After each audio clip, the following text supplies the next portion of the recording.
Interview చేయండి sir ఆయన్ని. అంతే అంటారా? కరెక్ట్ క్యాండిడేట్ మీరు ఇంటర్వ్యూ చేయడానికి. కరెక్ట్గా ఒక గంట సేపు ఇంటర్వ్యూ అభివృద్ధి. రోహిత్ గారు ఇక్కడ రోహిత్ గారు అయితే నాది ఒక క్వశ్చన్. యాక్చువల్లీ మీరు చాలా సాఫ్ట్గా కనిపిస్తారు మూవీస్లో కానీ బయట కానీ, స్టోరీ ఏమో వైల్డ్ అంటున్నారు. ఎట్లా సెట్ అయింది మీకు? అది చూస్తే చెప్పగలుగుతారండి, అంతే పరిస్థితి అది. అది వైల్డ్ అంటే దానికి ఐ కెన్ నాట్ డిఫైన్.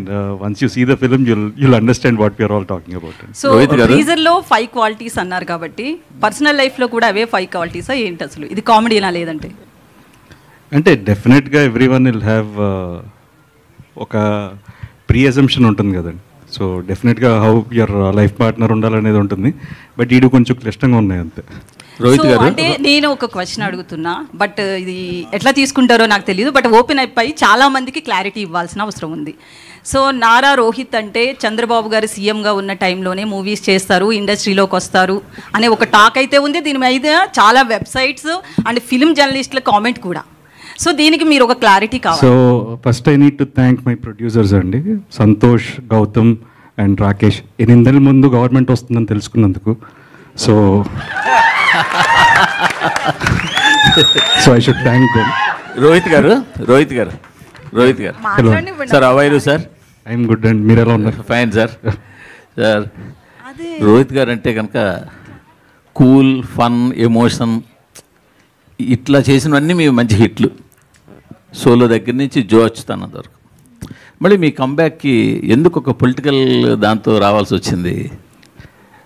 అంటే మైండ్ సెట్ అండి. అంటే ఇప్పుడు సమ్మర్లోనే ఏసీలు అమ్ముతారండి, వింటర్లో సేల్ ఉంటుంది. అవును. సో పొలిటికల్ సీజన్ కాబట్టి ఆ టైంకి that is the right film అనిపించింది అంతే. అంటే దానికి పెద్ద క్యాలిక్యులేషన్లు అన్ని. యాక్చువల్లీ ఈ సినిమాకి ఎక్కువ రోజులు వర్క్ చేసామండి. ఓకే. ప్రీ వర్క్ కానీ we took care about the colour palettes, everything.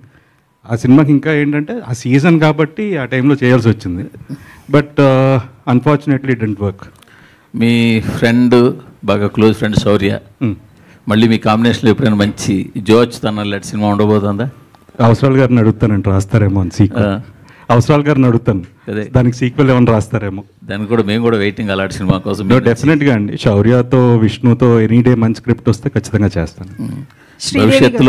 భవిష్యత్తులో మిమ్మల్ని ఏదైనా ఒక మంచి పదవిలో చూసే అవకాశం ఉందా? మీ నాన్నగారి లెగసీ కంటిన్యూ చేయడానికి? ప్రస్తుతానికి అయితే ఇవి చేస్తున్నానండి, ఇవి చేయనివ్వండి ఫస్ట్. ఇది ఈ ట్రాక్ వేరు, ఆ ట్రాక్ వేరు కదా. So let's see and there is lots of time. 29కి if everything permits and time permits. 29కి ప్రిపేర్ అవుతున్నారు? మీరు ప్రిపేర్ చేస్తున్నారు ఆల్రెడీ. ఇంకా 5 ఏళ్ళు ఉందండి. వచ్చేవా కాదు, ముందు ఈ రిలీజ్ శుక్రవారం అయిపోతే ఒక గండం గడుస్తుంది. సినిమా మీకు నచ్చి ఫౌండేషన్ ఇవ్వాలి కదా సార్. ఫౌండేషన్ ఆల్రెడీ ఫ్యామిలీ వేస్తారండి, మనం వెళ్ళడమే లేట్. సో ముందు ఇక్కడ 29 బిల్డింగ్ కట్టేయండి. సో ముందు ఈ సినిమా బాగుండాలి సార్. శ్రీదేవి గారు, హాయ్ అండి. Here I am Babita.